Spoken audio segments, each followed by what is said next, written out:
Hey there, I am Marv, and tonight we are going to do one of my favorite things.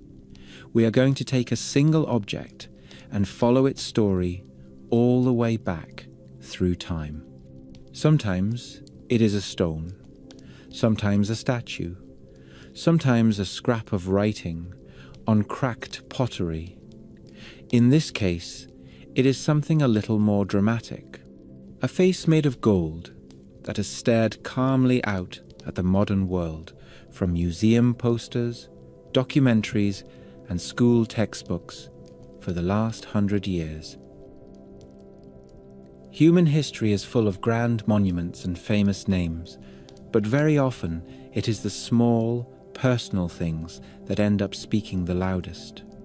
A mask meant to cover one young man's face in the darkness of a tomb was never designed for an audience. It was made for the gods and for the journey after death. Yet somehow, this one quiet object became the symbol of an entire civilization and turned an almost forgotten boy king into the most recognizable Egyptian of them all. Tonight, we are going to wander back along that path. We will start with the wider world of ancient Egypt, with its kings and gods, and its very practical obsession with death. Then we will close in on the short life of Tutankhamun, the hurried burial that followed, the long centuries of silence, and finally the moment when his tomb was opened and his golden mask saw the light again. Along the way, we will talk about what that mask was meant to do, how it was made, and why it still holds us the way it does. As always, I would love to know where in the world you are listening from tonight. And if you enjoy these slow walks through the past, please consider liking and subscribing. It is the easiest way to support the channel, and it truly helps me keep bringing you more stories like this. I am very glad you are here. So get comfortable, close your eyes if you like, and let us begin with the world that gave birth to the boy who would one day wear that golden face.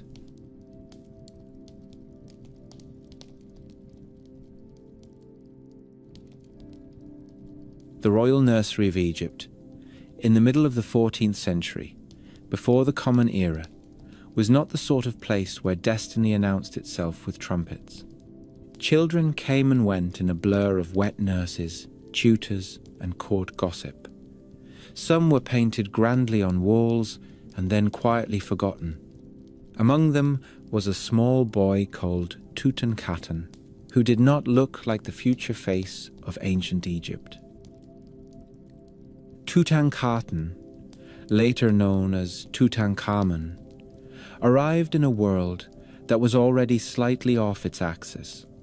His name meant living image of the Aten, which says a great deal about the moment of his birth. The ruling king, Akhenaten, had decided that Egypt's many gods were rather too many, and that one solar deity, the Aten, should take pride of place above all others. Centuries of tradition were swept aside in favor of a bright sun disk that spread rays like fingers over the royal family. For a culture that had once assigned divine personalities to almost every force and feature of life, this was nothing short of a religious earthquake. Scholars still argue, politely, and sometimes not so politely, about exactly who Tutankhaten's mother was. The most likely answer is that he was a son of Akhenaten by one of the lesser royal wives, not by the famous great royal wife Nefertiti. Modern science has been dragged into the mystery. Mummies have had their bones scanned and their DNA examined, and the general picture that emerges is that the bloodline of the 18th dynasty wound in on itself in quite an enthusiastic fashion. Royal marriages between close relatives were a way of keeping the divine blood pure in theory, but in practice they were an excellent recipe for inherited health problems. Tutankhamun himself would later marry a half-sister following the long-standing habits of his house. The city of his childhood was Akhetaten, a fresh experiment of stone and plaster raised on a bend of the Nile in Middle Egypt. Akhenaten had picked a previously unused stretch of desert, declared that the Aten had chosen it, and ordered a new capital to rise there. Boundary stelae were carved into the cliffs, announcing the divine choice, and in an astonishingly short time, a royal city appeared. There were palaces with airy courtyards, long columned halls painted in bright colours, gardens with pools and shade trees, and temples with their roofs left open so that the sun god could shine directly onto the offerings. For a small boy in that setting, life would have been a mixture of strict routine and sensory overload. Mornings began with the bustle of servants, the smell of baking bread, and the muted clatter of pottery. Tutors would arrive with wooden boards and pallets, ready to teach the arts of reading and writing, although a prince of that rank was far more likely to dictate than to labour over reed pens. Lessons would have covered more than letters and numbers. There were formal poses to learn for ceremonies, the correct angle of a bow to elders of various ranks, the proper way to approach a shrine, and the names and titles of an extended family that doubled as a roster of living gods. Play was part of the picture as well. Objects from Tutankhamun's tomb include small model animals, throwing sticks that functioned like ancient hunting toys, and several board games. One of these, Senet, was immensely popular in Egypt. Pieces were moved along a track of squares, according to the throw of casting sticks, a pastime that also carried a symbolic meaning as the journey of the soul through the afterlife. It is easy to picture a royal child crouched over a Senet board, delighted at sending another piece back to the start, while somewhere nearby a scribe quietly noted down a decree that would affect an entire province. Beyond the nursery walls, adults wrestled with far heavier matters. Akhenaten's religious policies had upended a system that had worked, more or less, for generations. Temples dedicated to gods such as Amun and Ptah saw their income diverted and their staff reduced. Statues were altered, moved, or hidden. Priests who had enjoyed a snug existence found themselves sidelined in favor of new officials devoted to Aten. In the great new temples of the sun disk, food and drink were piled high on open-air altars, while hymns praised a god who was now treated as the direct source of every breath. For Tutankhaten, none of this would have been framed in terms of ideology or policy. The sun blazed down on Akhetaten, whether one or many gods were in fashion. The boy would have seen his father and mother stand in shafts of light, arms raised in reverence, while the carved rays of Aten reached down to touch their faces. To a child in that environment, that was simply how the world was arranged. Yet further down the social ladder, people still muttered the old prayers to Amun and Osiris, still kept small household statues of familiar gods in quiet corners. Beneath the official brightness, a layer of unease persisted. Art from this period gives a strangely intimate look at palace life. The Amarna style, as it is now called, shows the royal family in elongated, almost fluid forms, with narrow faces and soft, rounded bodies. Scenes portray Akhenaten and Nefertiti in relaxed moments with their daughters, feeding them morsels of food or holding them on their laps. Somewhere among the damaged and fragmentary scenes, a small boy may once have appeared, perhaps close to his mother or a nurse. If Tutankhaten was painted there, the pigments have faded, or the plaster has fallen away in just the wrong places. What survives are tantalizing hints of a household, where the future king grew up under a very strange and very bright experiment in religion and power.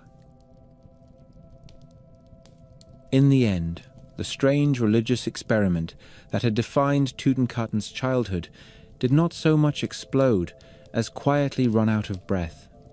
Akhenaten, the architect of this sun-drenched vision, grew older and more withdrawn. The bright new city on the bend of the Nile began to feel less like the future and more like a project that no one quite knew how to finish. Somewhere in the royal apartments, the boy who would become Tutankhamen watched elders come and go with worried faces and urgent voices. The last years of Akhenaten are blurred and full of gaps, like a wall painting that has lost its central figures. There may have been a co-ruler for a short time, perhaps a young prince named Smenkhkare, perhaps someone else entirely under a ceremonial name. Names shift, titles overlap, and the records that might once have explained it all are fragmentary. What is clear is that within a few years, the throne was left in the hands of a child. Tutankhaten, still not old enough to shave, became king of Upper and Lower Egypt. Egypt had done this before. Child kings were not unheard of, and the court had practiced the art of ruling in a young name for generations. There were instructions, so to speak, for how to surround a small boy with enough experienced adults to keep the state moving. In this case, the most important of those adults were a high official named Ai and a military commander named Horemheb. Ai had served the royal family for years and appears in inscriptions as a fatherly advisor. Horemheb was a soldier with an eye on foreign affairs and a firm view of Egyptian greatness.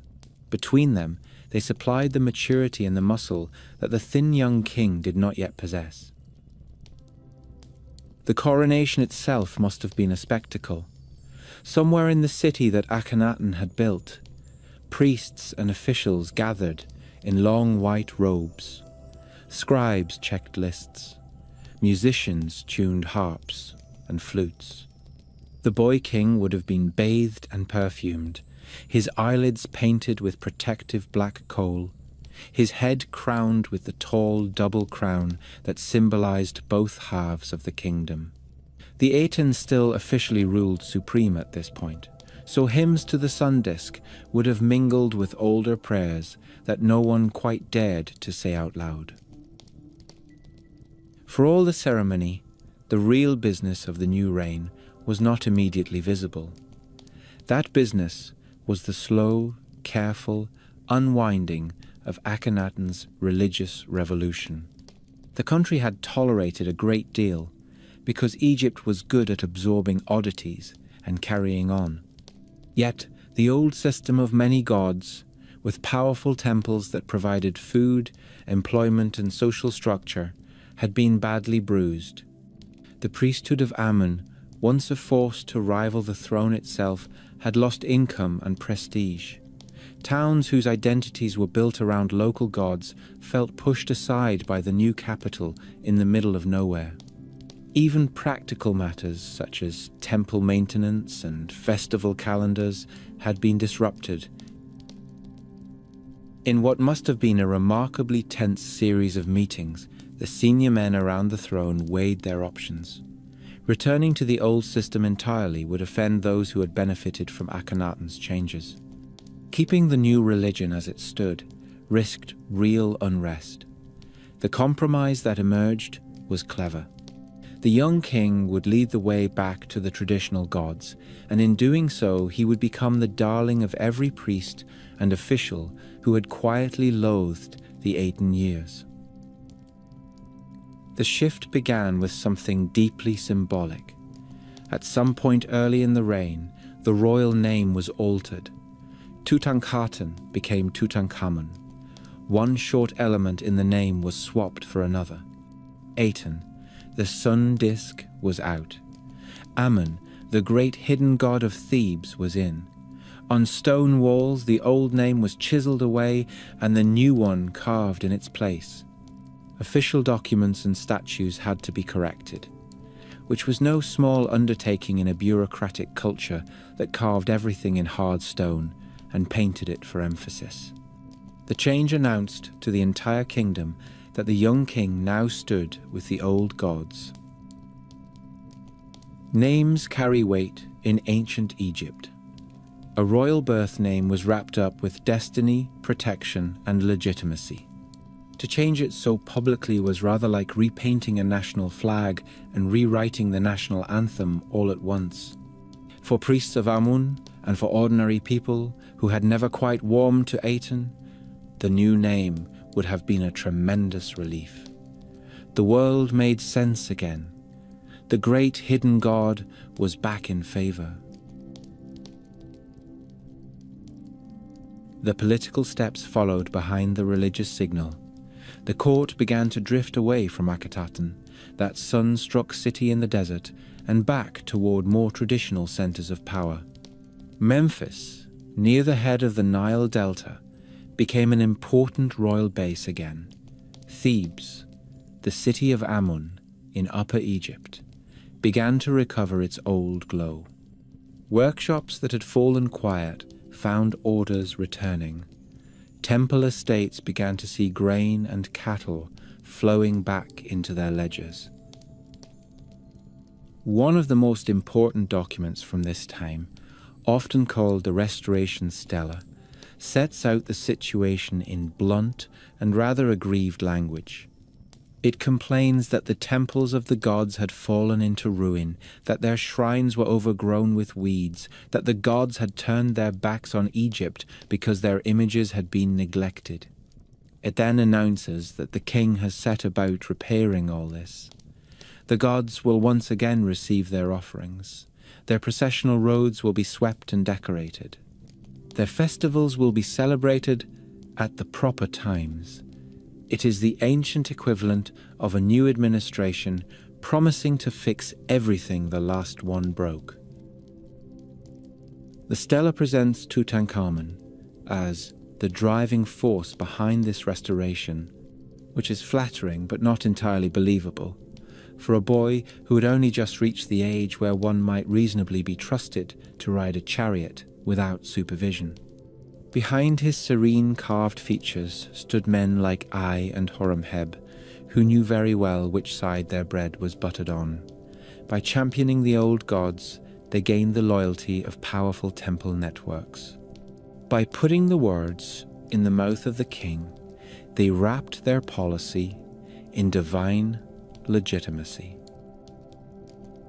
In practice, restoring the old religion was as much about building works as it was about theology. Stone speaks loudly in Egypt. At Karnak, the vast temple complex at Thebes, Tutankhamun had his name placed on newly built structures. Bits of older monuments that had celebrated Aten were dismantled and used as building blocks, turned inward where no one could see them. New statues of Amun and other gods were raised. At Luxor Temple, reliefs show the young king participating in rituals, sometimes with features that still carry a hint of the Amarna artistic style, but dressed unmistakably as a traditional pharaoh. These projects served several purposes at once. They placated the gods, at least in the minds of the faithful. They brought employment to laborers, artisans, and scribes. They allowed priests and officials to point proudly at recent work and say that the king was pious and generous. They also gave the regime something to show foreign envoys who might have been wondering whether Egypt had lost its mind. Few things say stability, like a large temple full of chanting clergy and smoking incense. From the point of view of the young monarch, the years of restoration must have been bewildering and heady. There were endless ceremonies. He would be led into the presence of statues garlanded with flowers to present offerings that had been carefully arranged on trays. He would ride in processions, standing in a chariot, while crowds shouted blessings. He would be taught the correct phrases to say on each occasion, the correct way to hold the scepter and the flail, the proper order in which to honor the gods. There were foreign envoys to receive, gifts to accept, formal banquets where everyone watched his expression closely, hoping for signs of favor. At some point in these early years, he married. His bride was Ankhesenamun, a girl who had grown up in the same palace world, a daughter of Akhenaten and likely of Nefertiti. The two were close in age and shared the odd experience of being raised in a religious experiment that was now being carefully dismantled around them. Marriage within the royal family was standard practice, meant to keep the divine blood uncluttered by outside lines. It also had the practical effect of limiting the number of in-laws at court, though it did nothing to simplify the family tree. Scenes from surviving artifacts show the couple in tender poses, seated together on a gilded throne, her hand resting on his shoulder, as if offering comfort or support. The land beyond the palaces had its own concerns. Farmers still watched the rise of the Nile every year, praying for a flood that was generous but not destructive. Craftsmen and villagers along the river carved furniture, brewed beer, tanned leather, and spun linen.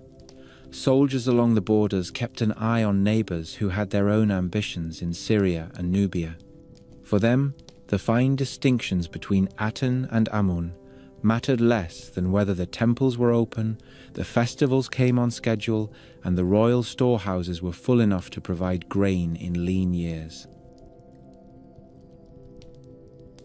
Word would have spread slowly that the king favored the old gods again.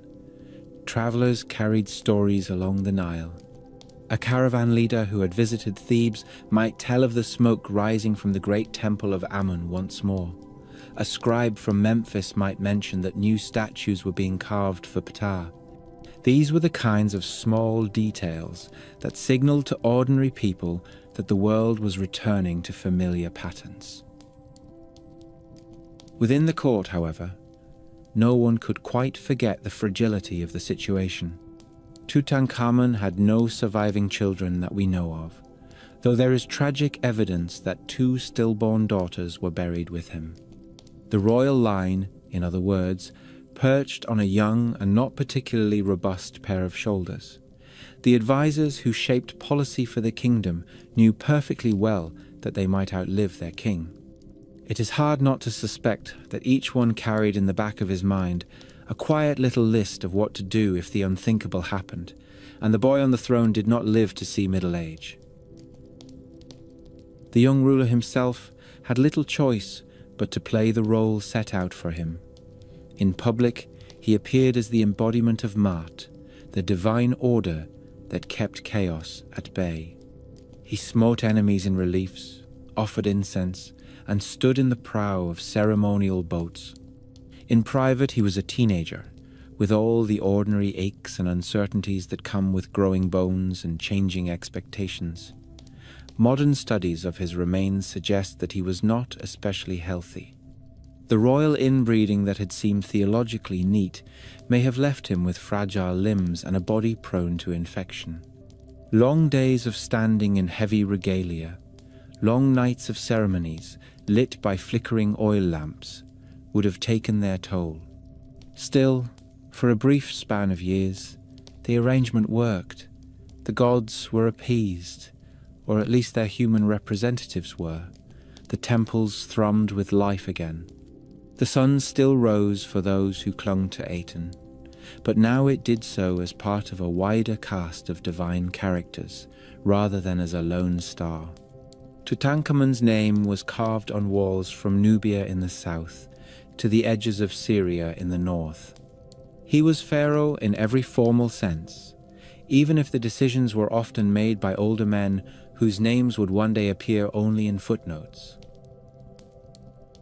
In a way that neither he nor his advisors could possibly have suspected, this brief moment of restoration would fix his memory in stone and gold. The works commissioned in his name The statues, reliefs and objects marked with his cartouche would one day help archaeologists piece together his story. For now, though, they were simply part of the effort to convince gods and people alike that Egypt was stable, pious, and firmly back on track. In many royal stories there is a grand finale, a last battle, a final speech, an act of defiance that hangs in the air. Tutankhamun does not get anything so tidy. For a king whose face has become a global celebrity, his last year is oddly quiet in the record. There is no clear mention of a dramatic campaign, no grand treaty with a rival power, no boast carved in loud letters on a temple wall that says, "This is how it ended." There is instead a kind of hush, and then, rather suddenly, a funeral. To imagine those last months, it helps to step back into his everyday world and look at the objects that life left behind. The tomb that would one day make him famous was filled not only with gold, but with things that had clearly been used. There are worn sandals, walking sticks with polished grips, garments that have been mended, and chariots that show the scuffs and dents of actual use. There are bows and arrows, boomerang-like throwing sticks for hunting birds, beautifully crafted daggers, and fine linen shirts. There are stools and beds and headrests, games and cosmetic jars. This is the luggage of a young man who lived in some comfort and who expected to go on needing the same equipment in the next world. One object in particular, a painted wooden chest, shows him in a rather different light. On its sides are lively scenes of the king in a chariot, charging into battle against foreign enemies. The defeated are shown in wild disarray, their horses tumbling, their hands raised in desperate pleas. Tutankhamun stands tall, bow drawn, in that confident pose that kings across the Near East favoured. Whether he actually fought in battle in quite that style is debatable. Royal artists were paid to show ideals rather than realities. Yet the chest tells us that the image of the warrior king was important in his court, and it hints that he at least took part in formal hunts and parades where chariots and weapons were part of the spectacle. For a teenager, life must have felt at once grand and precarious. The restoration of the old gods had restored some normality to the kingdom, but inside his own body, there were less cooperative forces at work. Later examinations of his remains would suggest that his skeleton carried a story of genetic strain and illness. Bones testify to trouble in one foot. There were signs that he favoured one leg, and the tomb contained an astonishing number of walking sticks and staffs, far more than a simple love of accessories would explain. When all these details are added up, they paint a picture of a young man who moved through his palaces with more effort than his statues suggest. There are also traces that a serious injury occurred not long before his death. A fracture in one leg, high enough to be potentially dangerous, appears to have happened while he was still alive. In an age before antibiotics, a bad break could lead to infection and a fast decline, especially in a body already under some stress. At the same time, traces of a nasty strain of malaria have been detected in his tissues. Malaria was a constant menace along the Nile and could strike even the mightiest. A combination of a serious injury and a serious disease in a frail young king is not a comforting recipe. For a long time, there were more dramatic theories. Early X-ray images seemed to show damage to the back of the skull, and this led to lurid suggestions of murder, of palace plots, and a blow to the head in some dim corridor. It made a good story, and newspapers loved it. Later, better imaging and a more careful look showed that the supposed head wound was in fact the result of rough treatment after death, when embalmers removed the brain and poured resin into the skull. The idea of a royal assassination has lost much of its force, but it lingers in popular imagination because we humans are fond of tidy explanations and palace intrigue. The mundane reality, a tangle of illness and injury in a teenage body, is less dramatic but more in keeping with the way the ancient world usually worked. However it happened, at some point in his late teens, Tutankhamun died. The royal household would have been thrown into an extremely practical kind of panic. A dead king in Egypt was not just a family tragedy and a constitutional crisis. It was a challenge for embalmers, priests and administrators who had a limited time to turn a royal corpse into a fully equipped inhabitant of the afterlife. The ideal span of mummification was 70 days, a number some scholars link with the cycle of certain bright stars that vanish and reappear in the sky. Whatever the deeper symbolism, the practical result was that a great deal had to be organized in rather a hurry. The first step was to transfer the body into the care of embalmers. These were specialists who knew exactly what to do with royal remains. The process was part science, part art, and part religious performance. In a shaded embalming place on the west bank of the Nile, near the cemeteries where so many earlier kings already lay, they set to work. The body was washed and purified with water from the sacred river and with aromatic resins. Most of the internal organs were carefully removed through an incision, dried separately, and placed in containers that we call canopic jars. Each jar was under the protection of a specific deity, and the whole set together was meant to travel with the king into eternity.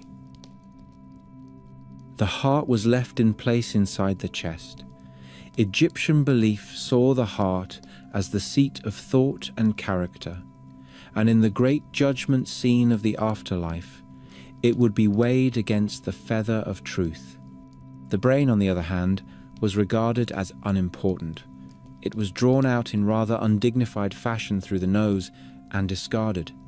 To us this seems an odd arrangement, but every culture misjudges at least one organ, and Egypt is in good company in that regard. Once the body had been emptied and rinsed, it was packed in a mineral salt known as natron. This white, crumbly substance, gathered from dry lake beds, drew moisture out of flesh with ruthless efficiency. The body lay swaddled in natron for weeks, shrinking and tightening until the embalmers deemed it ready to proceed. When they finally brushed away the salt, what remained was a dry and rather gaunt figure, ready to be transformed. Oils and resins were applied to make the skin more supple. Amulets and jewelry were tucked into place. Layer upon layer of linen was wrapped around limbs and torso, and spells were spoken at every stage to protect each part of the king on his long journey. Some of the amulets that went into those wrappings can still be seen today. There are tiny gold pieces shaped like sacred symbols, intricate charms of carnelian and other stones, and protective images of gods and hieroglyphic signs. Each had a purpose. One watched over the throat, another guarded the heart, another protected the bones. The embalmers were not merely preserving the body as a physical thing. They were building a kind of spiritual armor around Tutankhamun, ensuring that no demon or misfortune in the next world would find an unprotected gap. While all this was going on, other teams were hard at work on the next problem, which was where to place the finished mummy. Kings of the 18th dynasty were buried in a remote valley on the west bank, in tombs cut into the limestone cliffs. This place, now known as the Valley of the Kings, was chosen in part because of its natural seclusion. Instead of huge pyramids that advertised the presence of treasure from miles away, these monarchs chose to hide their tombs in a dry and narrow valley, cover the entrances, and trust that the desert and the gods would do the rest. Normally, a king would have started his own tomb construction around the time he took the throne. Work crews would toil away in the valley for years, extending corridors and chambers, carving and painting walls, and generally ensuring that when the inevitable end came, there would be an impressive underground residence waiting. In Tutankhamun's case, this long preparation was interrupted by the very fact of his short life. There is good reason to think that the tomb, where he finally ended up, was not originally planned for him at all, but had been begun for a different member of the royal family. Its size and layout are modest, compared with the grand corridors of some neighbours, and there are signs that changes were made at speed. The tomb we now know as KV62 consists of a short descending passage, a small antechamber, a side annex, a burial chamber, and a treasury. That is all. Other kings enjoyed long corridors leading to multiple halls and additional rooms. Tutankhamun's eternal house is the compact apartment at the quiet end of the row. Yet even this small space required a surprising amount of work to make ready in time. Walls in the burial chamber had to be plastered and painted with scenes suitable for a royal funeral. The sarcophagus, a great box of stone, had to be brought in and set up. Gilded wooden shrines that nest around each other like gigantic ceremonial coffins had to be assembled around the place where the actual mummy would lie. All of this in a room that is not much larger than a modern living room. The wall paintings themselves have their own story to tell. One section shows the new king, Ai, performing a ritual before Tutankhamun, a scene that both honors the dead ruler and quietly points to the succession. Another shows the funeral procession, with figures pulling a sled that carries the mummy. The style is somewhat simplified compared with more lavish tombs, and there are places where the paint and plaster seem to have been rushed. Some names were altered from earlier versions, hinting that original plans were adjusted as events overtook the artists. It is as if decorators were told halfway through a job to change not only the colour scheme but the name on the door, and to do it before the banquet guests arrived. Furnishing the tomb was another challenge. A pharaoh required much more than a sarcophagus and a few vases. The afterlife was imagined as a continuation of life on Earth, and that meant furniture, clothing, tools, food, drink, weapons, and symbols of rank. Storerooms across the palaces would have been raided for appropriate items. Craftsmen worked overtime to finish pieces that were still in progress.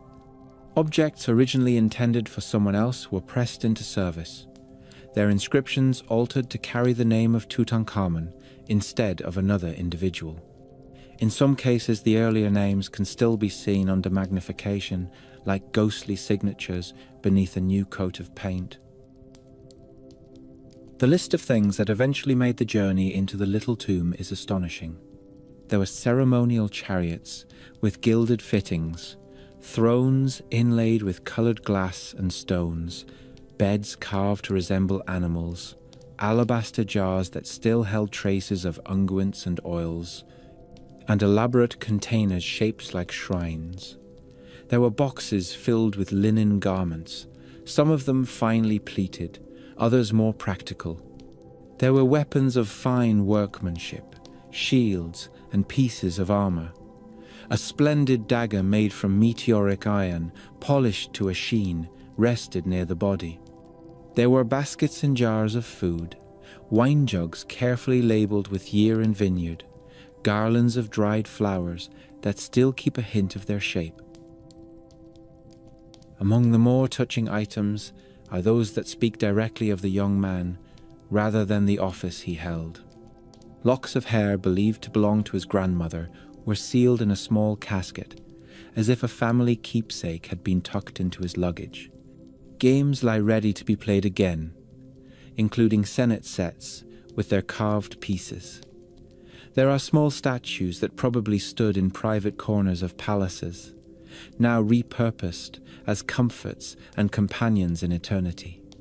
In all this, there is a sense not only of royal splendor, but of people who knew the king and who wanted him to have familiar things around him, even if they believed that he himself would never again see the light of the Sunday. At the end of the 70 days, the funeral procession wound its way to the tomb. Priests walked ahead, chanting spells and shaking instruments that sounded like rattles. Bearers carried the mummy in its nested coffins on a sled, pulled along a prepared path. Family members and officials followed.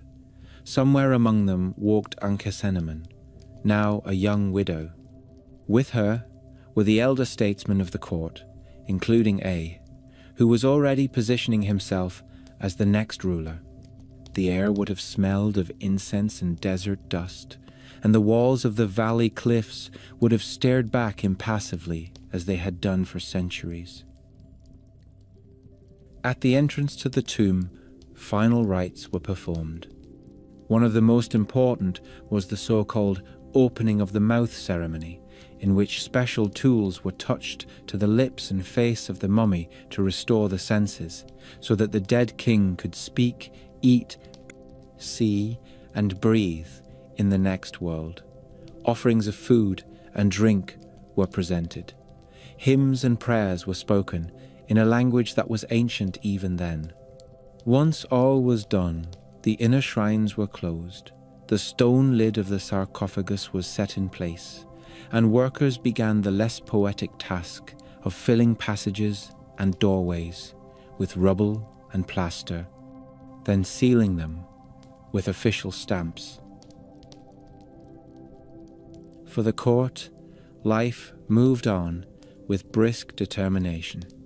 I assumed the double crown and began to rule in his own name. Horemheb would eventually follow, and, in his vigorous desire to restore Egypt to what he considered proper order, would try very hard to erase the memory of Tutankhamun and the entire line of Akhenaten. Names were chiseled off monuments, images were altered, and the Amarna interlude was treated as an embarrassment best not mentioned. The very boy whose funeral had drawn so much effort became, in official terms, almost a non-person. The tomb in the valley, however, did not care in the least about shifting political moods. Its little entrance lay tucked near the floor of the valley, not far from the grand monument of a later king. Over time, floods swept down from the cliffs during rare heavy rains, sending mud and gravel pouring across the floor of the valley. The low steps and doorway of KV-62 were gradually buried. Workmen from later building projects put up huts nearby, trampling the ground, stacking tools and pottery shards, perhaps even sitting to eat their lunches on the rubble that covered the entrance. They had no idea that a royal burial lay a few feet below their sandals. Tomb robbers did visit the place at least twice in antiquity. The broken seals on the outer doors and some disturbed objects inside show that thieves managed to find their way in and help themselves to easily portable items. Gold leaf and small objects would have been tempting prizes, yet their visits were interrupted early, perhaps by guards or by officials patrolling the valley. The robbers did not have time to strip the tomb. After each intrusion, the authorities resealed the entrance as best they could. Someone even hurriedly patched the outer doorway. For once in Egyptian history, the forces of order were just competent enough, and perhaps just lucky enough, to frustrate the worst intentions of thieves. Meanwhile, almost every other royal tomb in the valley and beyond suffered thorough plundering. Legal papyri from later periods record long trials of robbers who recount in miserable detail how they tunneled into graves, broke open coffins, and melted down gold. Those stories make for grim reading, but they also throw into relief how unusual Tutankhamun's survival is. His tomb was robbed, yes, but not stripped. It was resealed, hidden by nature, and then completely forgotten. And there it sat today, for more than 3,000 years, through the rise and fall of empires, the passing of Greek and Roman visitors, the arrival of Christian hermits and Arab travelers, the coming of European tourists with sketchbooks and later with cameras. That small chamber with its quiet mummy and its glittering cargo waited in darkness. Sand and stone do not hurry. The gold in the coffins and the curious face of the golden mask that covered the king's head lay in perfect blackness, unseen, while the world above changed and changed again. By the time Howard Carter arrived in the Valley of the Kings as a young artist and archaeologist, the place already had the air of a site that had given up most of its secrets. The valley is not large, really just a dry cleft in the limestone hills on the west bank of the Nile opposite Luxor, but for several centuries of the New Kingdom, it was the ultimate address for royal burials. When Carter first walked there with his sketchbook, it was also full of other people's footprints. Explorers and treasure hunters had poked and prodded almost every fold of it for more than a century. Carter did not start his working life as a distinguished scholar. He arrived in Egypt at the age of 17 as an artist with a steady hand and an eye for detail, employed to copy wall paintings and inscriptions for more senior archaeologists. That meant long days in dim tombs, sitting very still, breathing dust and lamp smoke, while trying to produce accurate watercolors of ancient scenes. It was not glamorous, but it was an excellent way to learn the layout of the valley, to see which tombs were impressive and which were oddly modest, and to develop a sense of where gaps in the pattern might lie.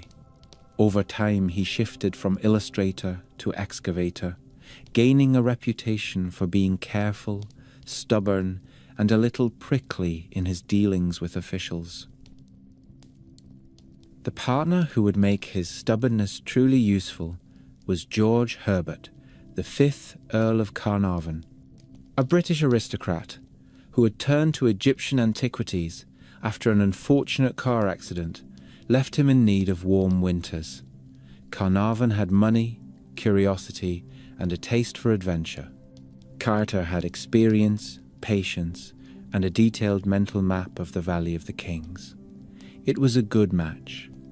In 1907 they began working together, and 3 years later Carnarvon secured the concession to excavate in the valley itself. Carter now had the right to dig in the one place in Egypt that still whispered of missing kings. There were good reasons to suspect that at least one royal tomb had not yet been found.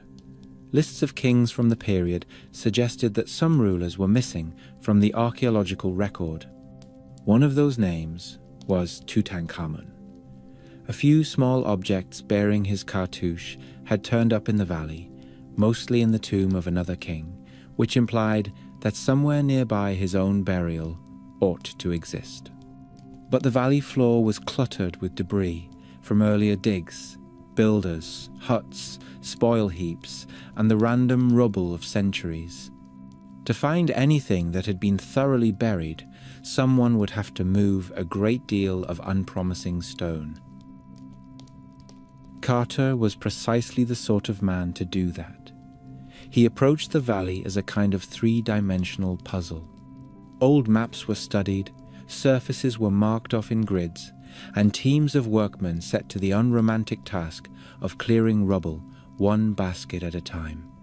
Season after season, they chipped away at slopes and hollows, revealing familiar tomb entrances, ancient workmen's huts, and frustrating patches of bedrock. Each find had to be recorded and considered, but none of it looked like the missing tomb of a king. By 1922, Carnarvon had spent a fortune on this slow process, and his patience was beginning to sound rather like a bank balance nearing its limit. The concession was due to expire. Many other archaeologists thought the valley had yielded everything worth having.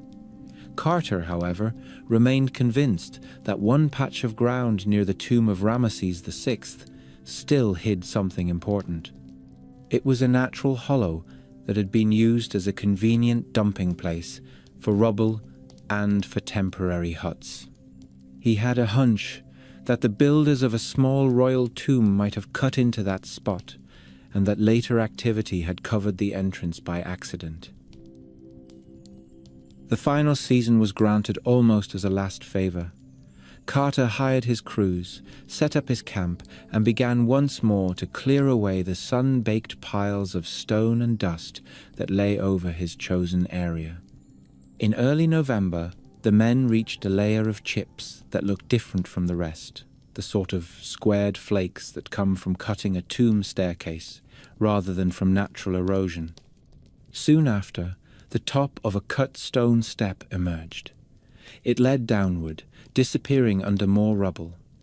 It was hardly proof of anything, but it was enough to make Carter wire Carnarvon to come to Egypt at once.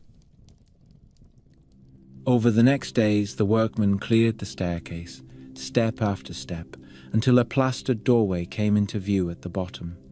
The plaster was stamped with seals that bore the coiled figure of a royal guardian, a jackal above 9 bound captives, and, more importantly, cartouches of a name.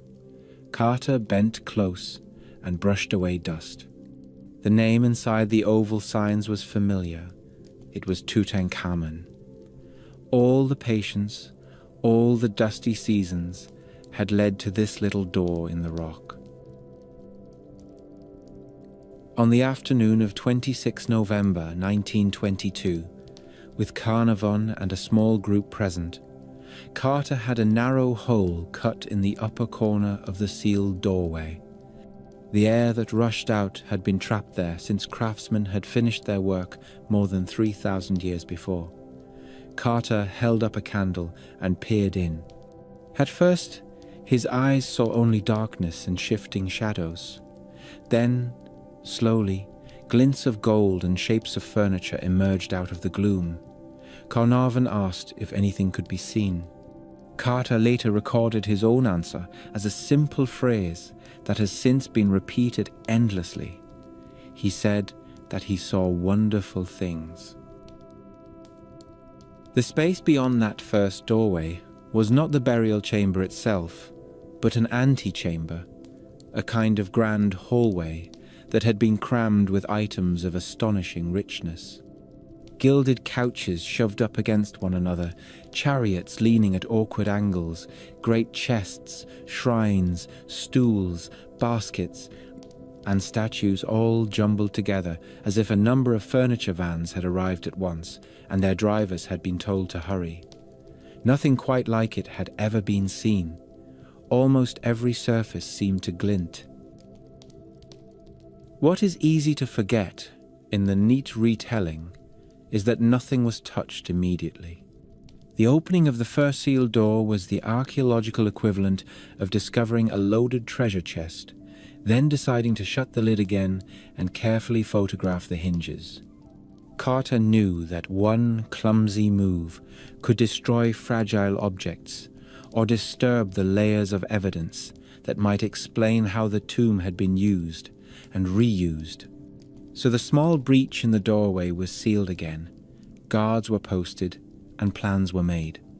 Newspapers had already begun to mention the discovery, and the valley, once quiet, was now filled with curiosity. Managing all of this, while trying to keep his nerve, would test Carter's patience and organizational skills fully. Over the next several months, the antechamber was recorded and cleared. Harry Burton, the expedition photographer, took a series of famous black and white images that show the room as it was when the seal was first broken.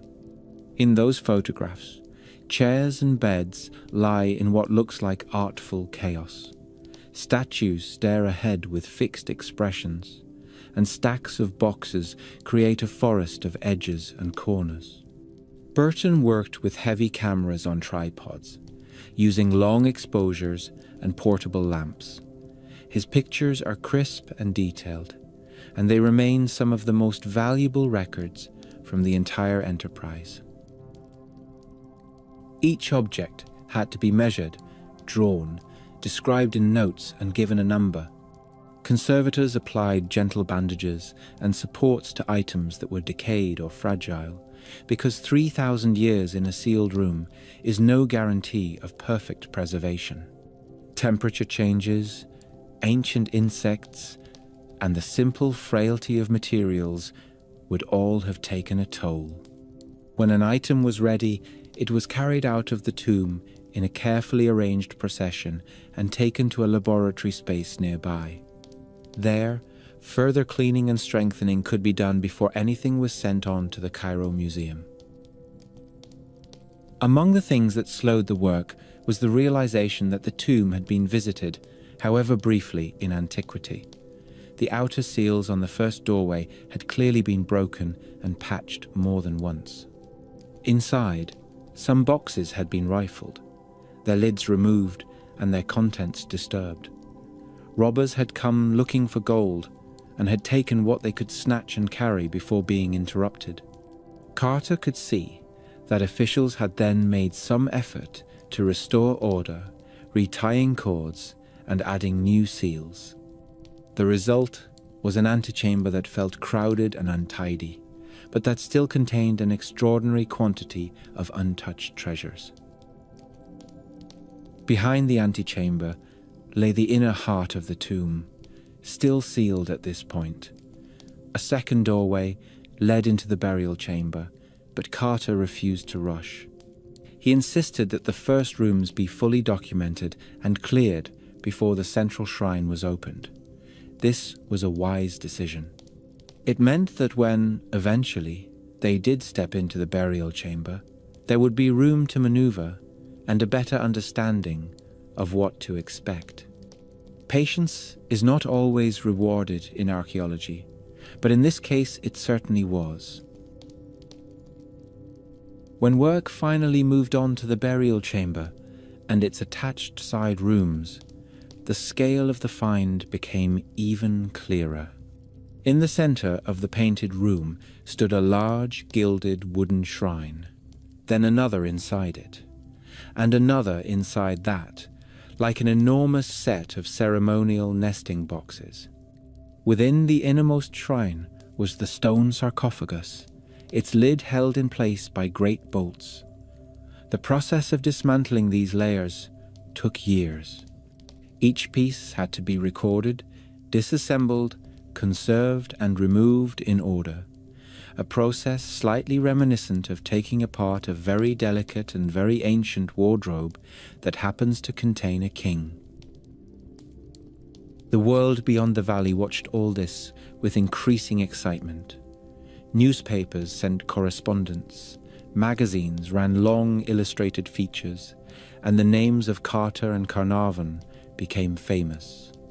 The story of a forgotten boy king whose tomb had lain almost untouched for more than 30 centuries was irresistible. The timing helped. The 1920s were a decade hungry for exotic stories, for images of faraway places and glamorous mysteries. Tutankhamun arrived on the front pages as if on cue, bringing with him golden coffins, elegant statues, and an air of something older and stranger than anything in the modern world. One element that gripped the public imagination in particular was the death of Lord Carnarvon. In April 1923, a few months after the initial discovery, Carnarvon died in Cairo from complications following an infected mosquito bite. The fact that he had been involved in the opening of a pharaonic tomb and then had died suddenly was not lost on newspaper writers or readers. Ancient Egyptian inscriptions sometimes speak of dire fates awaiting those who disturb the resting places of the dead, and this was more than enough for those inclined to see a pattern. The phrase "curse of the pharaohs" began to appear in headlines.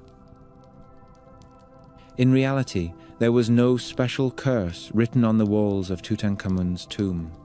The texts there are standard, magical, and religious formulae, meant to guide and protect the king rather than threaten visitors. Carnarvon's death was tragic, but entirely in keeping with the medical realities of the time. Infections killed wealthy peers and poor labourers alike. Several other people closely involved with the excavation lived to quite advanced ages. Carter himself survived until 1939 and spent much of his later life lecturing, writing and brooding over the details of the discovery. The curse made for splendid theatre, but the sand and stone of the valley remained imperturbably indifferent. For Carter, the more immediate curse, if it can be called that, was paperwork. The sheer volume of material coming out of the tomb required organization on a heroic scale. Lists were written, cross-referenced, and checked. Drawings were made of everything from massive shrines to tiny rings. Each day brought new challenges, as previously unseen objects emerged from layers of linen or from inside boxes. A game that had been wrapped in cloth turned out to have intricately carved playing pieces. A jar contained not grain, but small sculptures. Somewhere behind every object lay a craftsman in the 18th dynasty who had spent hours of skilled labor to create it, and Carter felt a responsibility to understand and record their work properly. There were also constant negotiations with the Egyptian authorities. The days when foreign excavators could simply take everything they found back to their home museums were coming to an end. Egyptian officials quite rightly insisted that the contents of a royal tomb belonged to Egypt. In earlier years, it had been common to divide finds between the excavator and the host country, a practice known as partage. With Tutankhamun, however, the scale and significance of the find made it clear that no division would occur. Carnarvon had hoped that at least some part of the treasure might go to his collection, but after his death the matter was settled firmly in favor of keeping the entire assemblage in Cairo. The work of clearing the tomb and studying its contents stretched on through most of the 1920s. By the time the last chamber had been emptied and the final objects moved, Carter and his team had created an enormous archive of notes and photographs. Thousands of artifacts had been stabilized and transported. The mummy of Tutankhamun had been removed from its nested coffins and examined, although in a fashion that would make modern conservators wince. Early attempts to separate the body from the hardened resins that held it to the coffin involved cutting bandages and lifting limbs with more force than now seems wise. Yet even this rough handling could not prevent the basic outlines of the king's life and appearance from emerging. For the Egyptian Museum in Cairo, the arrival of Tutankhamun's furnishings was transformative. Cases and galleries were reshaped to display the most impressive pieces. Visitors could now stand face to face with statues that had never been meant to leave a royal tomb, admire jewelry that had lain on the chest of a king, and marvel at household items that looked surprisingly fresh. In this process, one object in particular began to draw more attention than any other. It was a golden face with serene features, inlaid eyes, and a headdress striped with blue. When the mask of Tutankhamun was finally displayed to the public, it became, almost overnight, the emblem of the entire discovery. Back in the valley, the entrance to the tomb, once the center of such feverish activity, returned to a kind of silence. The stairway remained, and visitors were now escorted down to see the painted burial chamber, but the great crowds and the rows of workmen had gone. The valley kept its cliffs and its heat, and its peculiar echo, where even a small noise seems to travel a long way. What had changed forever was the way that the world thought about a long-dead teenager, who had once been an almost forgotten name on a king list. Thanks to Carter, Carnarvon, and a great many anonymous labourers, Tutankhamun had emerged from the dark into the bright and often noisy attention of the modern world. There is a moment in the long, slow unwrapping of Tutankhamun, when the whole story seems to pivot from a general tale of kings and tombs to something much more personal. It comes when the last coffin lid is raised, the resin-dark wrappings are cut, and the face that the ancient embalmers meant for the gods alone is revealed. The men in that crowded chamber in the valley had already seen enough gold to last a lifetime. They had handled statues by the dozen, shrines stacked like enormous gilded cupboards, chariots, thrones, and boxes. Yet nothing quite prepared them for the sight of the mask. They had to work to reach it. The nest of coffins that held the king was like a set of increasingly luxurious shells. The inner coffin, made of solid gold, was stuck fast to the wrappings by hardened resins that had been poured over the mummy in generous amounts. Separating them required patience, determination, and, it must be said, rather more force than modern conservators would use. Gradually, however, the wrappings at the head could be peeled back, and there it was, the golden face that had rested in darkness for more than 3 millennia. It is easy, in an age of colour photography and global exhibitions, to forget how astonishing that first glimpse must have been. The mask does not glitter wildly. Gold has a soft, steady glow rather than a harsh flash. The features are calm and symmetrical, the eyes slightly narrowed as if the owner were considering something at a distance. The lips have a faint suggestion of a smile. The ears are pierced. A striped royal headcloth frames the face, rising up into the familiar shape seen now in thousands of school books and postcards. For Carter and his colleagues, used to seeing kings in chipped stone and faded paint, this was something else entirely. It was as if a royal statue had remembered that it had once been a person. Tutankhamun's mask is not large by the standards of monumental art. It stands a little more than 1/2 meter tall and weighs a bit more than 10 kilograms. That is still a great deal of gold, especially once one remembers that this is not solid metal through and through, but carefully shaped sheets, hammered and joined. The ancient goldsmiths who made it did not simply pour molten metal into a mold and polish the result. They took flat pieces of high-carat gold, worked them patiently with hammers on anvils and stakes, curved them into shape, and soldered them together so neatly that the joins are hard to see without modern lights and lenses. The result has a sort of effortless grace that hides the complexity behind it. The face and torso are of a slightly richer coloured gold than the rest, which gives the impression of warm skin under the polished surface. Modern tests have shown that the metal there has a different mix of elements than the gold in the headdress and back. That suggests that the craftsmen deliberately used more than one alloy to get exactly the effect they wanted, and then burnished the whole surface to an even sheen.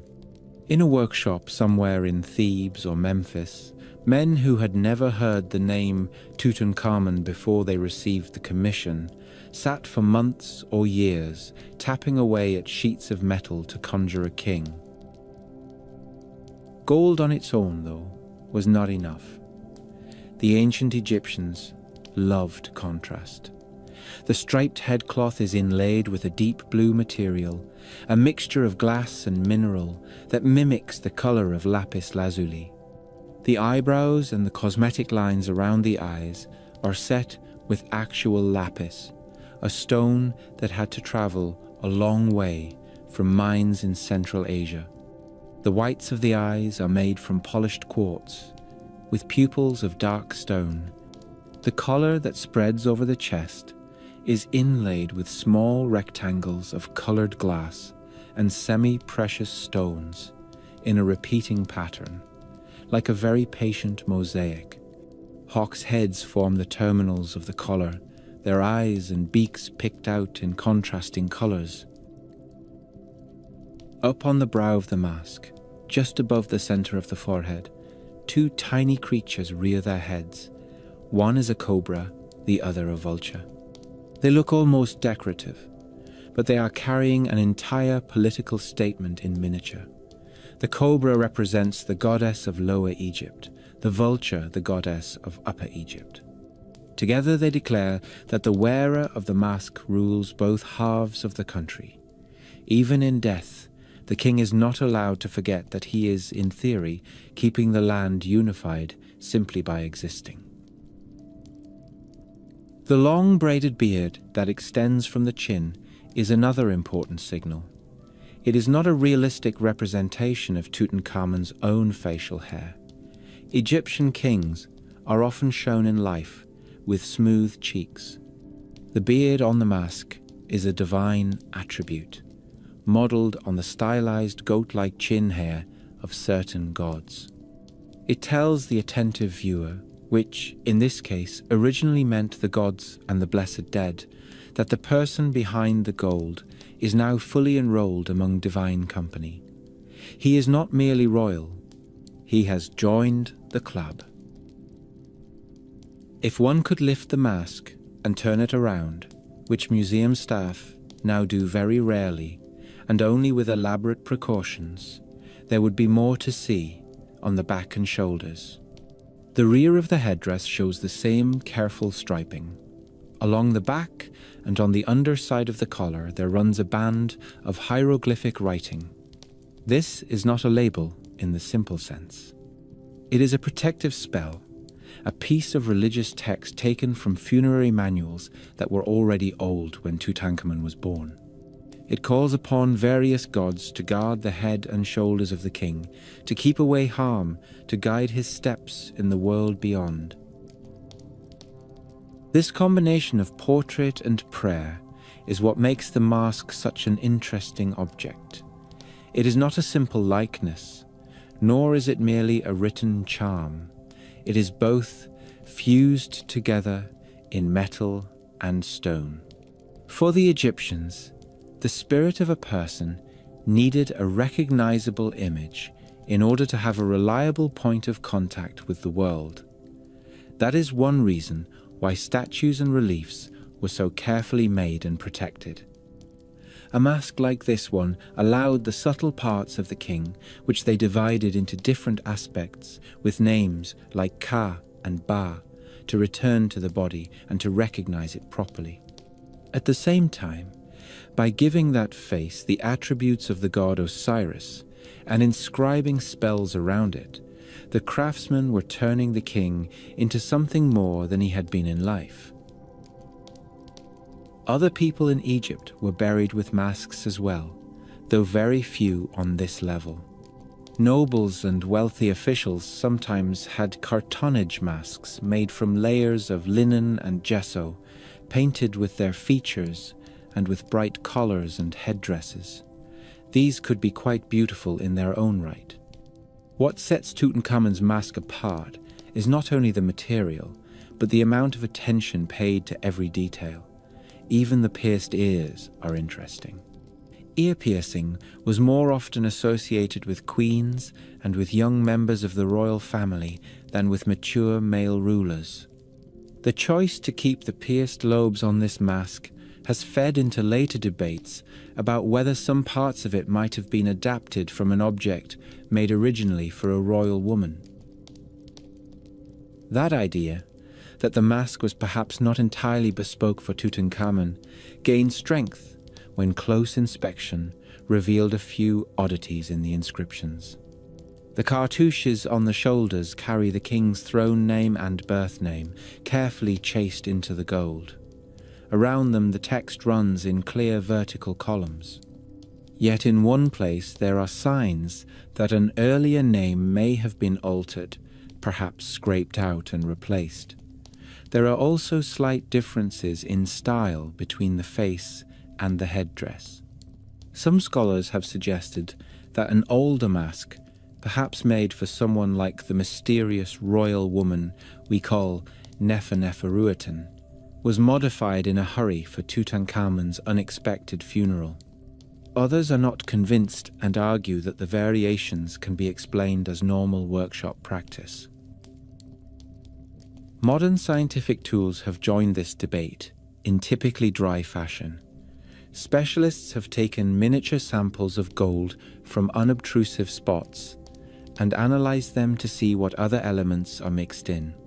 They have shone beams of radiation at the surface to make the metal reveal its secrets, a process that would have delighted any ancient priest. These tests show that the gold in the face area differs slightly in composition from that in the headdress and back. The solder lines where pieces were joined become more visible under certain light. None of this proves the recycling theory beyond doubt, but it does confirm that the mask is not a simple one-piece affair. It is the result of several stages of work, perhaps even several campaigns of work. Whatever its precise workshop history, from the moment it was placed over the king's wrapped head, the mask was meant to vanish from sight. It was not designed to impress visiting dignitaries or crowds at festivals. It was intended for the enclosed, incense-scented darkness of a tomb, where only priests and embalmers might see it briefly before the shrines around the coffin were closed. The artisans who polished the gold and inlaid the stones were working for an audience of gods, spirits, and perhaps some imagined viewers in the next world.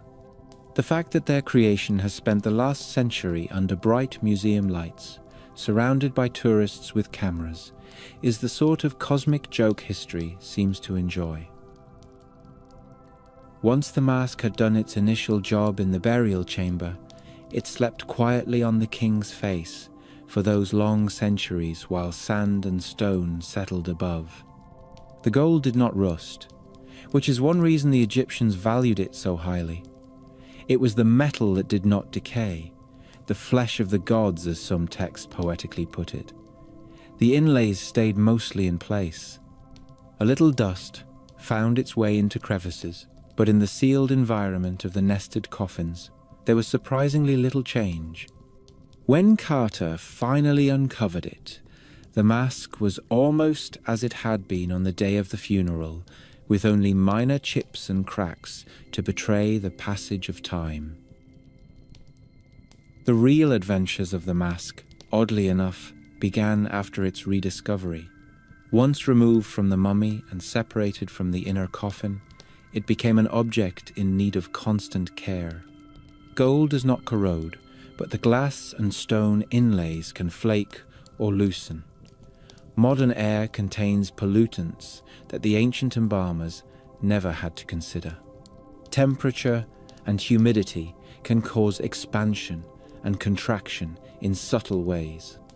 Curators in Cairo have spent decades trying to balance the desire to let the world see the mask with the need to protect it from the wear and tear of normal human enthusiasm. There have been moments when that balance tipped in the wrong direction.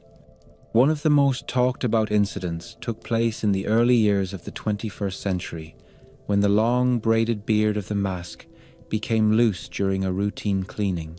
At some point, it detached completely.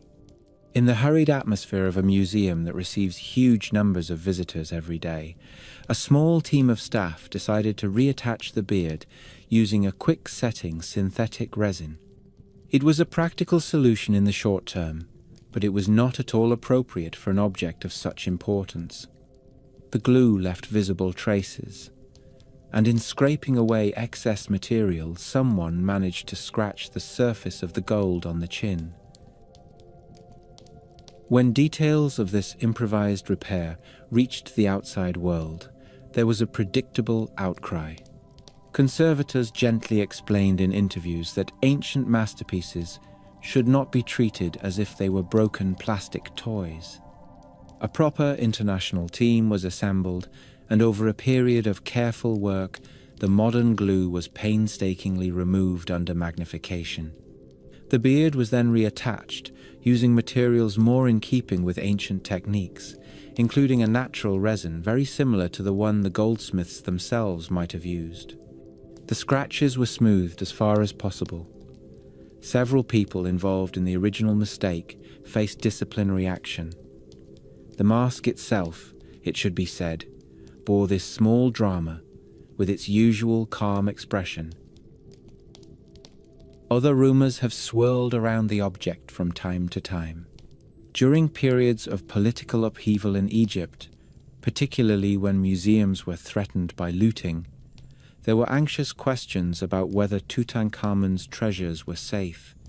Officials issued statements, sometimes standing right next to the mask in question, to reassure the public that it had not been stolen or smuggled abroad. The idea that such an iconic object could simply vanish struck many people as unthinkable, yet history is full of cases where war and chaos have made unthinkable things happen. In this case, good planning and a strong sense of cultural pride have so far kept the mask where it belongs. Standing in front of it today, in its carefully climate-controlled case, visitors often fall silent. Some are surprised by how small it looks compared with the grand images in their minds. Others are struck by the sense of presence that the face still has across 33 centuries. It is not exactly a portrait in the modern sense, nor is it a generic symbol. It sits somewhere in between. A particular young man made ideal and eternal. Children press their noses against the glass. Guides explain the details, pointing to the snake and vulture on the brow, tracing the lines of the collar with their fingers hovering a respectful inch from the surface. For historians and archaeologists, the mask has become more than just a famous artwork. It is a point of entry into discussions about trade, craft, and belief. Each component has a story. The gold speaks of mines and labor in distant deserts. The lapis lazuli tells of caravans that brought blue stones from mountains far beyond Egypt's formal borders. The techniques used to shape and join the metals reveal a tradition of goldsmithing that had been refined over many generations. The language of the inscriptions links the object to a whole library of funerary literature. Even the choice to include pierced ears opens questions about gender and age in royal imagery. It is tempting to see the mask as the definitive image of ancient Egypt, to let it stand in for pyramids, temples, scribes and farmers, for gods, goddesses and ordinary worries about the harvest. Of course, no single object can do that. The civilization that produced this work of astonishing beauty also produced tax records, grain accounts, court cases, laundry lists, and the occasional note from a workman complaining about sore feet. Yet there is something fitting about the fact that when many people think of the whole long story of the Nile Valley, they picture not a great stone monument, but a human face, fashioned by unknown hands for a boy who lived briefly and then lay still for a very long time. There is an old photograph from the 1920s that shows a queue outside a museum in London. People in hats and good coats stand patiently in the drizzle, waiting to shuffle past a display case that contains, among other things, a certain golden face from the Nile Valley. It is a curious thing to see, because none of the people in the photograph would have recognized the name Tutankhamun as a schoolchild staple. For them, this was new. A boy king who had ruled for only a short while and then been erased from official memory had suddenly become, through the combined efforts of an archaeologist, a nobleman, and a great deal of newsprint, the latest sensation. The first wave of excitement after the discovery in 1922 was a local affair, in the sense that the tomb itself was in Egypt, and the earliest visitors were Cairo officials, scholars, and members of the international press who could afford the journey. Newspapers ran breathless stories about a treasure room filled with gold. Cartoonists drew little pharaohs on editorial pages. Jewelers in Paris and New York borrowed motifs from Egyptian collars and lotus flowers. A certain taste for straight lines, stylized eyes, and clean forms was already fashionable in the Art Deco movement, and Tutankhamun's world arrived just in time to provide designers with an entire visual library. Cinemas joined in. Silent newsreels showed grainy images of the valley, of workmen carrying crates, of Carter standing in his hat and suit in front of the tomb. Audiences gasped, or at least leaned forward, at the idea of a sealed royal burial chamber opened after more than 3,000 years. In drawing rooms and cafes, people spoke of curses and marvels in the same breath. Meanwhile, in Cairo, the artifacts that had been coaxed out of the tomb made their way to the Egyptian Museum, which suddenly found itself custodian of the most talked about collection in the world. For several decades, most of Tutankhamun's belongings stayed put. Egypt had more pressing matters to contend with than loaning its treasures abroad. The country navigated its way through the last years of formal colonial influence, 2 world wars, and the complicated years of independence and changing governments. The Egyptian Museum in Cairo was at once a storehouse, a research institution, and a slightly dusty public gallery.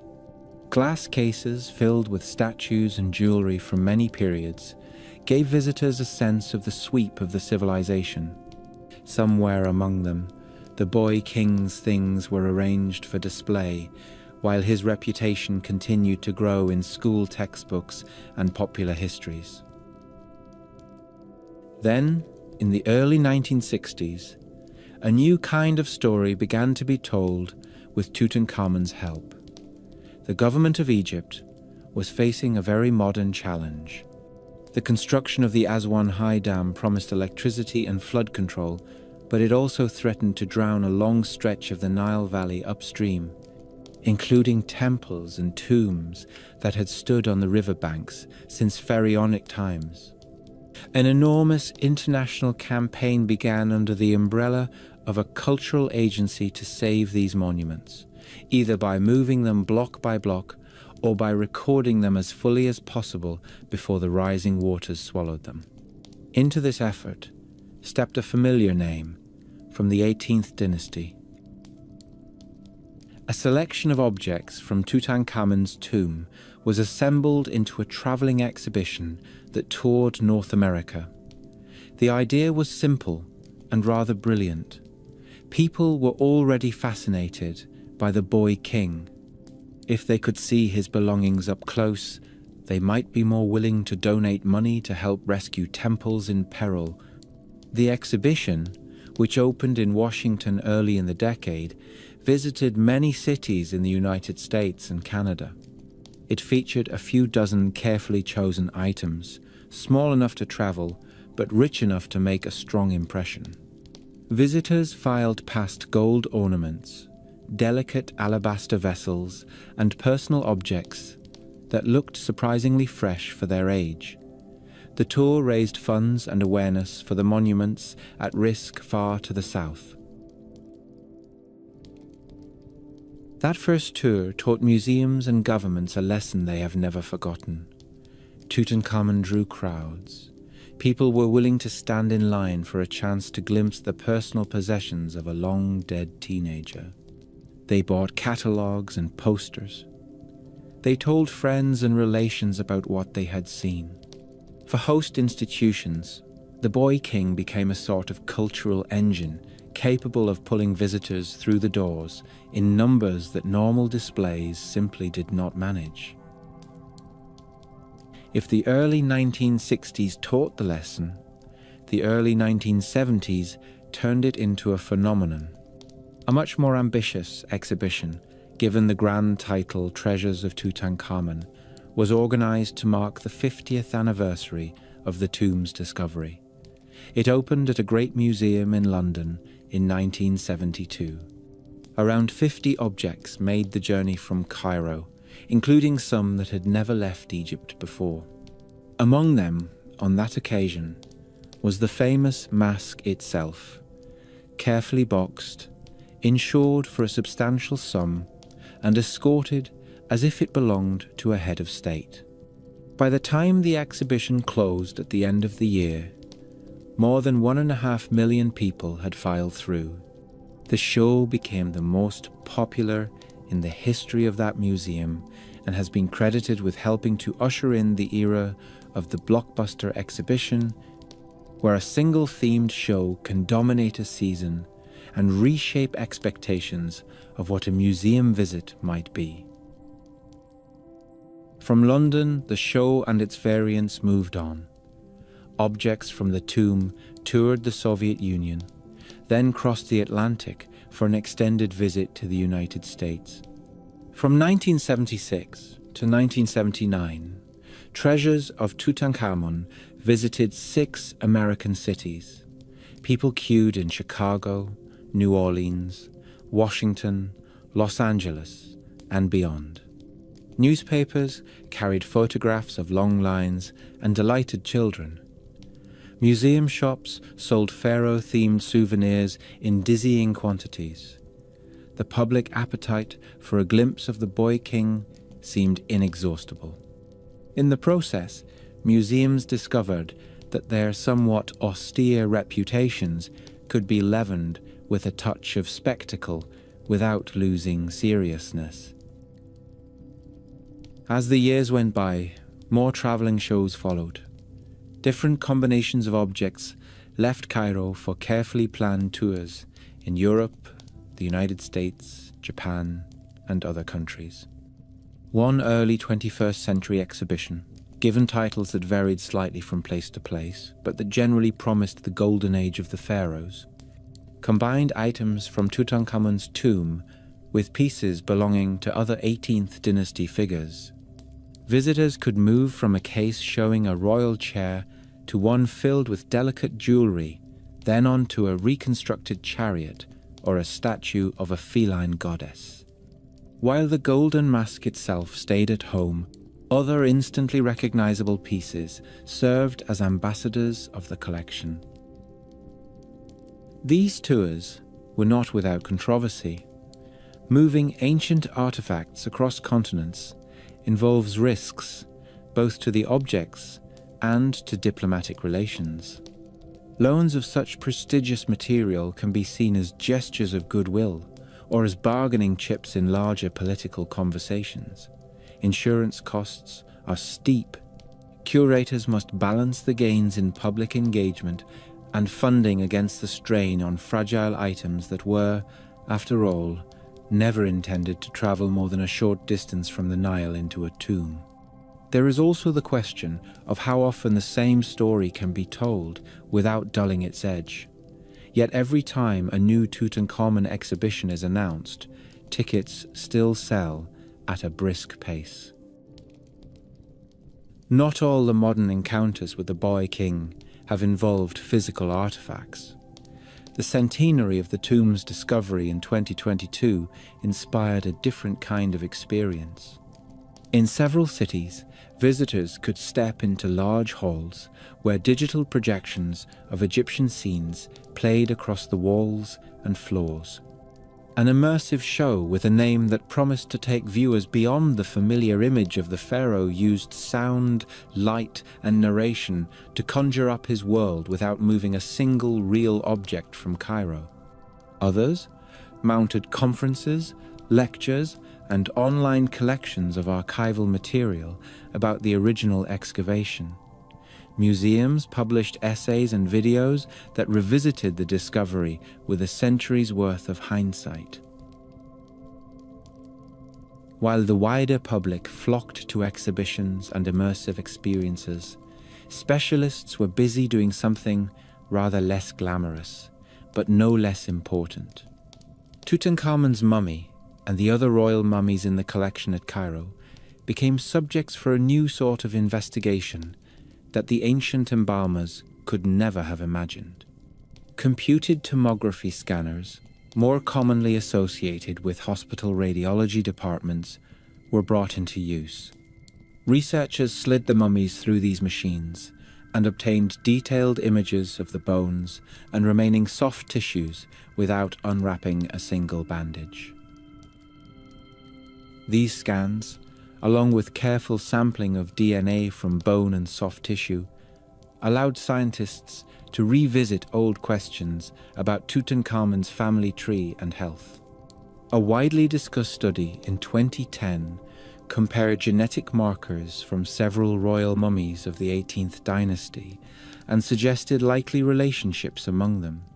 The results indicated close kinship between the male mummy known as KV55, widely thought to be Akhenaten, and Tutankhamun, and pointed to a mummy from a minor tomb in the Valley of the Kings as his mother.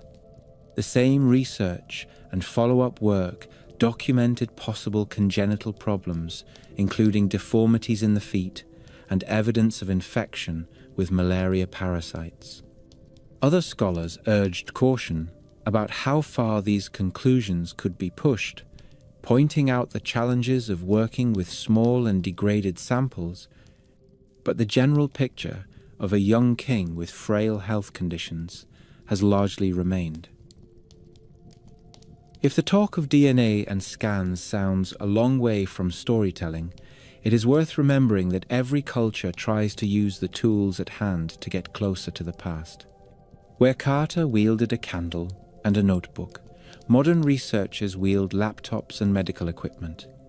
The impulse is the same. Who was this person really?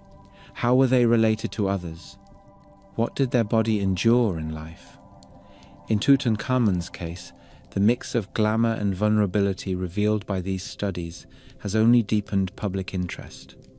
The golden face in the museum case belongs, after all, to a real teenager whose bones still carry marks of injury and disease. Alongside the science and the exhibitions, Tutankhamun has also wandered into realms of popular culture in ways that would probably astonish any ancient priest of Amun. Songs and comedy sketches have played with his name. Cartoon pharaohs with suspiciously familiar striped headcloths appear in films, advertisements, and children's books. School plays dress up pupils in cardboard collars and imitation Nemes crowns. Costume shops sell plastic versions of the mask for fancy dress parties. Somewhere in all this, the genuine religious and historical significance of the original object can get a little blurred, but it also means that even people with little interest in ancient history carry a recognizable image of Egyptian kingship in their heads.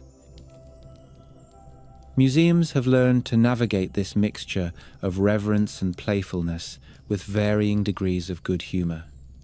On one hand, they must protect objects and present them in a respectful, informative manner. On the other, they know that visitors often arrive with preformed ideas shaped by films and television. Exhibition designers respond with carefully staged spaces. Walls are painted in deep colors that make gold gleam. Lighting is arranged so that the mask appears to float in soft darkness. Labels offer clear explanations without drowning viewers in technicalities. Audio guides murmur in multiple languages. Educational programs teach children how to write their names in simplified hieroglyphs, then gently explain why real hieroglyphs are a great deal more complicated. All of this has created a curious new layer to the story. Tutankhamun, whose short life was spent in palaces and temples by the Nile, now plays a role in city centres across the world as a sort of cultural diplomat. When his objects travel, they are greeted by presidents and monarchs. Opening nights are attended by celebrities. Television cameras capture reactions from first-night audiences. Local economies note the bump in museum tickets, restaurant bookings, and hotel stays. Articles appear asking whether the money and attention lavished on one long-dead teenager might be better spent on other, less glamorous parts of the past, or on present problems. Those debates are healthy. They remind us that heritage is never just about objects, but also about priorities. Meanwhile, back in Egypt, another chapter has been unfolding in the story of how best to house and display the treasures of the ancient kingdom. The old Egyptian Museum in central Cairo, with its atmospheric high ceilings and 19th century display cases, has long been beloved by many, but it was never designed to hold the entire Tutankhamun collection in the manner that modern conservation standards recommend.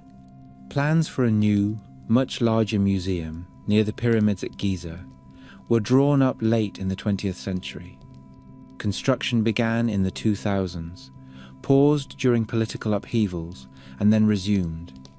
Year after year, announcements promised that the vast new complex would soon open its doors fully.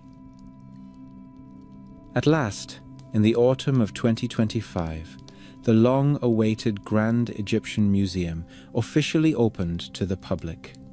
Reporters described a vast modern structure with sweeping lines that echo the angles of the nearby pyramids, vast atriums, and carefully planned exhibition halls.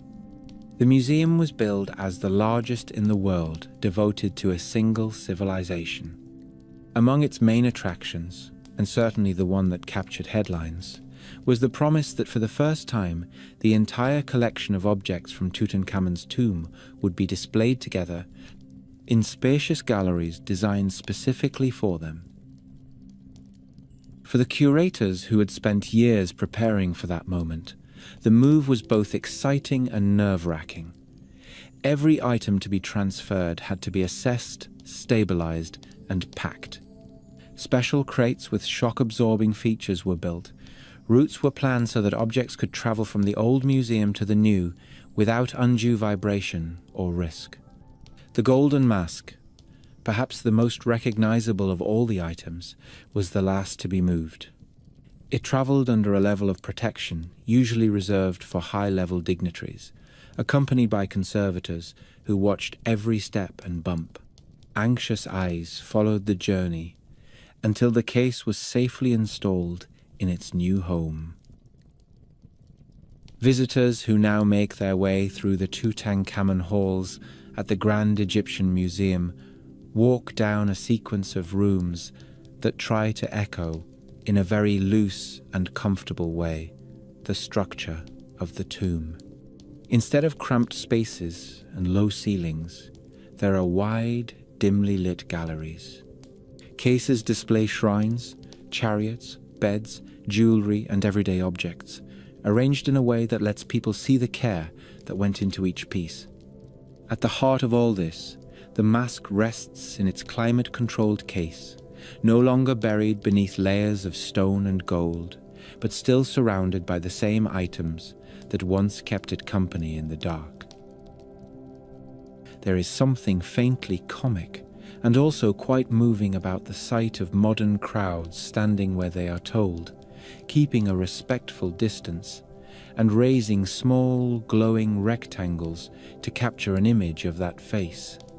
Social media fills with selfies and snapshots, small digital echoes of a golden object that was meant to be seen only by gods and the glorified dead.